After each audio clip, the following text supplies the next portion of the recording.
सुप्रभात बच्चों। आज की कक्षा में आप सबका स्वागत है। शब्द और पद के भाग 1 में हमने वर्ण का विस्तृत अध्ययन किया था। वर्ण के बारे में हमने पढ़ा कि वर्ण क्या है। भाषा की वह सबसे छोटी ध्वनि जिसके और खंड या टुकड़े नहीं किए जा सकते, वह वर्ण कहलाती है। वर्ण के भेद पढ़े थे। वर्ण 2 प्रकार का होता है, प्रथम स्वर और द्वितीय व्यंजन।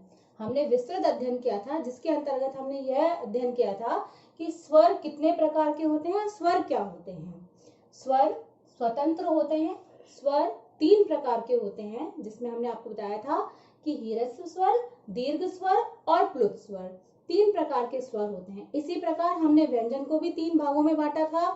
व्यंजन सबसे पहले स्पर्श व्यंजन। स्पर्श व्यंजन 25 होते हैं, अंतस्थ व्यंजन 4 होते हैं और ऊष्म व्यंजन भी 4 होते हैं। व्यंजन के बारे में एक विशेष बात यह बताई गई थी कि व्यंजन हमेशा आधे होते हैं। आधे मतलब इनके नीचे हलंत लगा होता है। जैसे आप नीचे उदाहरण में देखेंगे कि यहाँ पर लिखा हुआ है मैं, और मैं के नीचे क्या लगा हुआ है, हलंत। इसका मतलब यह है कि यह जो वर्ण है यह व्यंजन है, और व्यंजन हमेशा आधे होते हैं और बिना स्वरों की सहायता से उन्हें नहीं बोला जा सकता। यह सबसे विशेष और ध्यान रखने योग्य बात है। अब हम आ जाते हैं यहाँ पर। हमने देखिए म प्लस ए प्लस ज प्लस अ, हमने बराबर से मेष शब्द बनाया, यानी कि इन वर्णों के संयोग से बनने वाला शब्द कौन सा हुआ, मेज। इसे हम क्या कहेंगे, शब्द।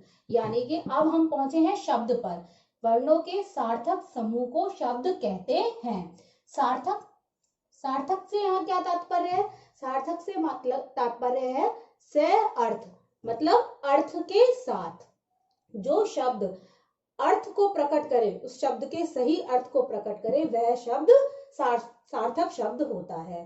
फॉर एग्जाम्पल, जैसे यहाँ पर किताब शब्द दिया गया है। किताब क्या है, एक सार्थक शब्द है, यानी कि इसका कोई ना कोई अर्थ निकलता है।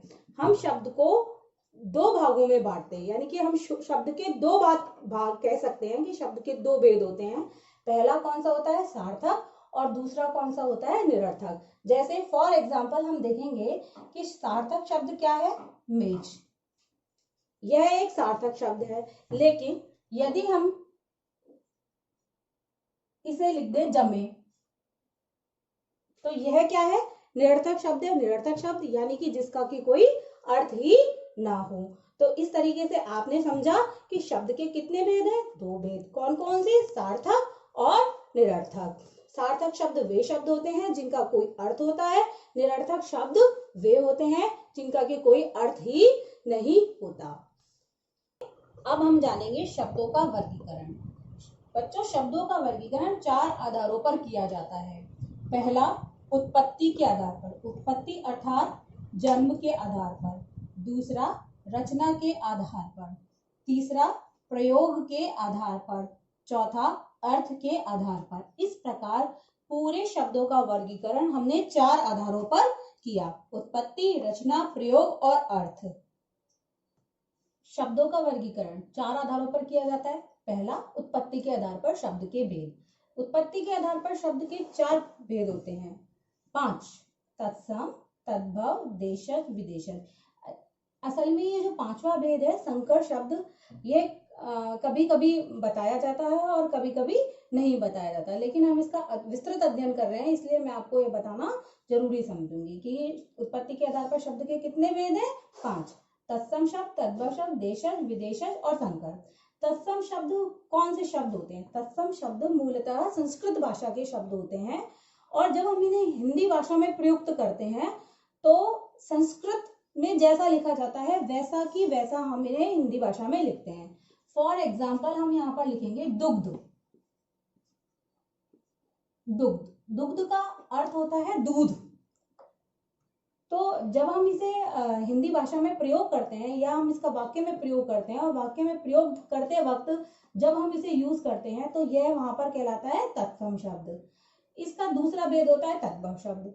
तद्भव शब्द वे शब्द होते हैं जो मूलतः संस्कृत भाषा के होते हैं, लेकिन जब हम इनका वाक्य में प्रयोग करते हैं, हिंदी भाषा में जब हम इनका प्रयोग करते हैं, तो इनका थोड़ा सा हम रूप परिवर्तित कर देते हैं। फॉर एग्जाम्पल, हमने यहाँ पर दूध का क्या कर दिया, दूध।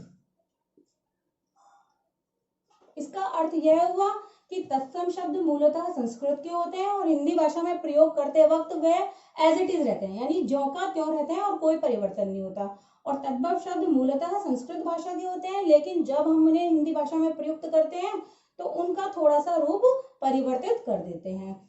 देश शब्द देश प्लस ज का मतलब होता है उत्पन्न होने वाला, अर्थात देश के अंदर उत्पन्न होने वाले शब्द। ये शब्द वो शब्द होते हैं जिनका कोई स्रोत ना होकर, संस्कृत हिंदी स्रोत ना होकर, ग्रामीण क्षेत्रों और अंचलों की बोलियों से इन्हें ले लिया जाता है, हमारी भाषा में इन्हें शामिल कर लिया जाता है। फॉर एग्जाम्पल यदि हम बात करें जैसे झाड़ू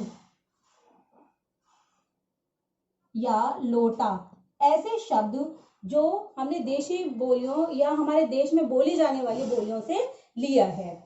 विदेश शब्द, जिस प्रकार देश प्लस ज यानी कि देश में उत्पन्न वाले, उसी प्रकार विदेश प्लस ज विदेश में उत्पन्न होने वाले। हमारे देश में विभिन्न संस्कृतियां, विभिन्न भाषाएं बोली जाती हैं, विभिन्न जाति पाति के लोग रहते हैं, और विदेशी भाषा जैसे कि अंग्रेज आए तो उन्होंने हमारे यहाँ पर अंग्रेजी भाषा का प्रयोग किया और उनकी भाषा से हमने जो शब्द हमारी भाषा में शामिल कर लिए।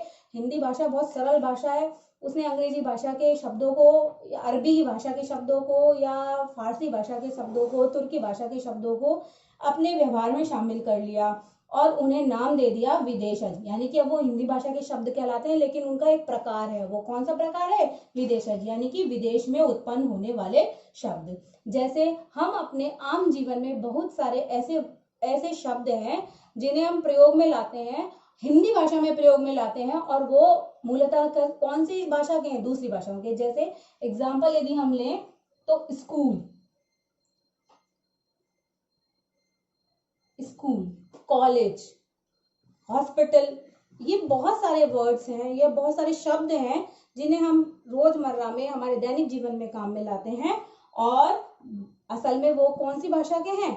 दूसरी भाषा के। संकर शब्द, अंत में आते हैं संकर शब्द। संकर शब्द वे शब्द होते हैं जो दो भिन्न भाषाओं के मेल से बनते हैं, यानी संस्कृत हिंदी से, हिंदी अरबी से, हिंदी अंग्रेजी से, तो दो भाषाओं के मेल से जो शब्द बने वो संकर शब्द कहलाते हैं। हिंदी में इस प्रकार के अनेकों शब्द बने हुए हैं। जैसे यदि हम बात करें तो सिनेमा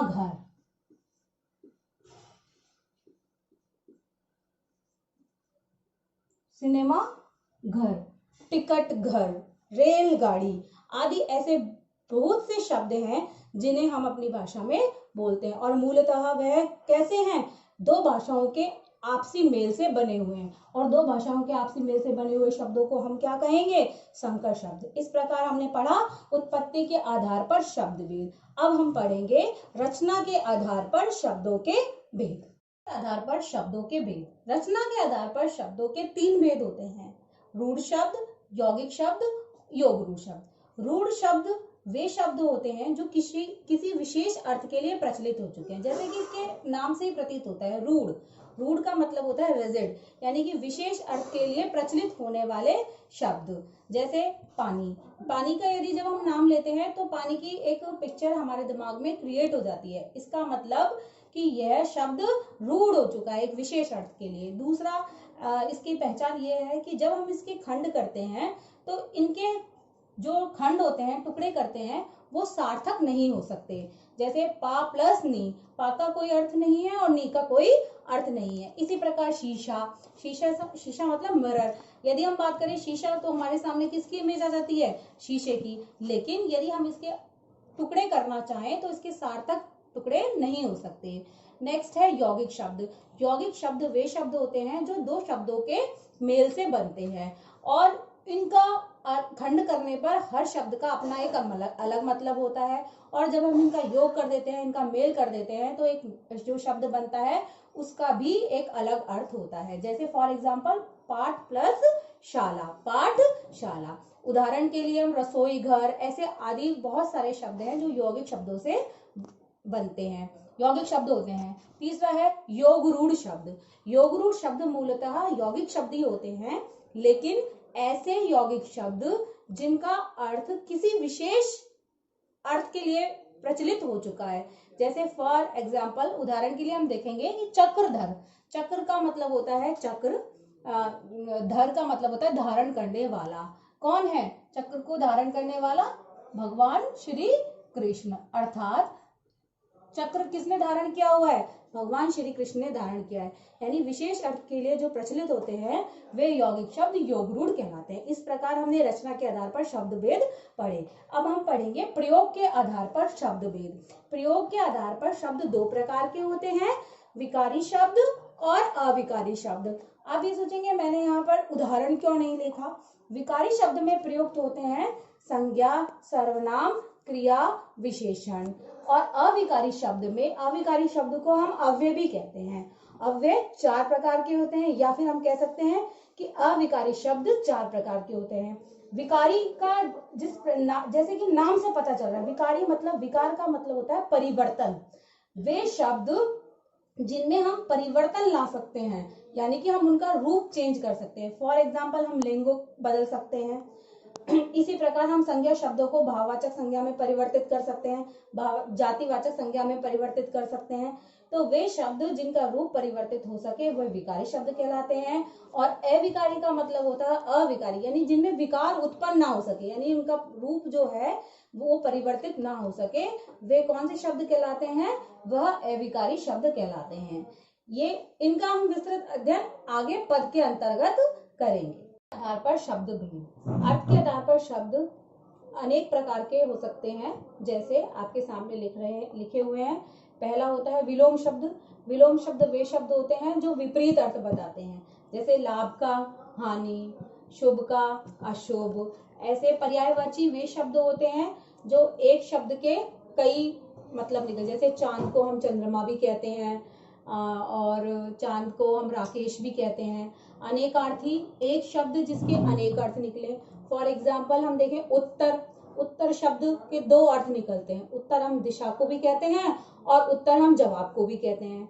एकार्थी, जिनका एक ही अर्थ हो, यानी कि किसी विशेष अर्थ के लिए प्रयुक्त हो।